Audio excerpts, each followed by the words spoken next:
అక్కినేని కుటుంబంపై అలాగే నటి సమంతపై తెలంగాణ మంత్రి కొండా సురేఖ చేసిన వివాదాస్పద వ్యాఖ్యలు టాలీవుడ్ ఇండస్ట్రీలో ప్రకంపనలు సృష్టిస్తున్నాయి. నాగచైతన్య సమంతలు విడిపోవడానికి కారణం టీఆర్ఎస్ వర్కింగ్ ప్రెసిడెంట్ మాజీ ఐటీ శాఖ మంత్రి కేటీఆర్ఏ అంటూ అనుచిత వ్యాఖ్యలు చేశారు. కొంతమంది నటీమణులు సినిమాలను వదిలేసి వెళ్ళిపోయారంటూ కామెంట్స్ చేశారు. దీంతో సినీ ఇండస్ట్రీ మొత్తం ఆ వ్యాఖ్యలను ఖండించింది. రాజకీయ లబ్ధి కోసం సినీ ప్రముఖులను సంబంధం లేని విషయాల్లోకి లాగొద్దంటూ నాగార్జున ఫ్యామిలీ మండిపడుతోంది. సమంత కూడా ఫైర్ అయ్యారు. ఈ నిరాధారమైన వ్యాఖ్యలు వెనక్కి తీసుకోవాలని డిమాండ్ చేశారు. ఆమె తన వ్యాఖ్యలు వెనక్కు ఉపసంహరించుకొని క్షమాపణలు చెప్పినప్పటికీ జరగాల్సిన నష్టం అంతా జరిగిపోయింది. ఆమెపై పరువు నష్టం దావా వేశారు నాగార్జున.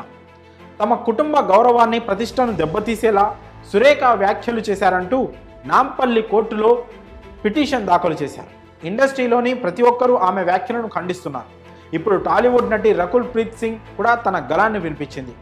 క్రియేటివిటీకి ప్రొఫెషనలిజంలో ప్రపంచవ్యాప్తంగా తెలుగు ఇండస్ట్రీ పేరు ప్రఖ్యాతలు సంపాదించింది. ఈ అందమైన పరిశ్రమలో నేను జర్నీ చేసినందుకు గర్వంగా ఫీల్ అవుతున్నా. ఇప్పటికీ అలాగే ఉంది. ఇలాంటి నిరాధారమైన దుర్మార్గపు పుకార్లు మహిళలపై చేయడం బాధాకరం. మరింత నిరుత్సాహపరిచే విషయం ఏంటంటే బాధ్యతాయుతమైన స్థానంలో ఉన్న మరొక మహిళ ఇలాంటి కామెంట్స్ చేయడం, రాజకీయాలకు సంబంధం లేని వ్యక్తులను ఇందులోకి లాగుతున్నారు. రాజకీయ లబ్ధి కోసం నా పేరును వినియోగించడం ఆపాలని నేను కోరుతున్నాను. సెలబ్రిటీలను రాజకీయాలతో ముడిపెట్టొద్దని రకుల్ పేర్కొంది.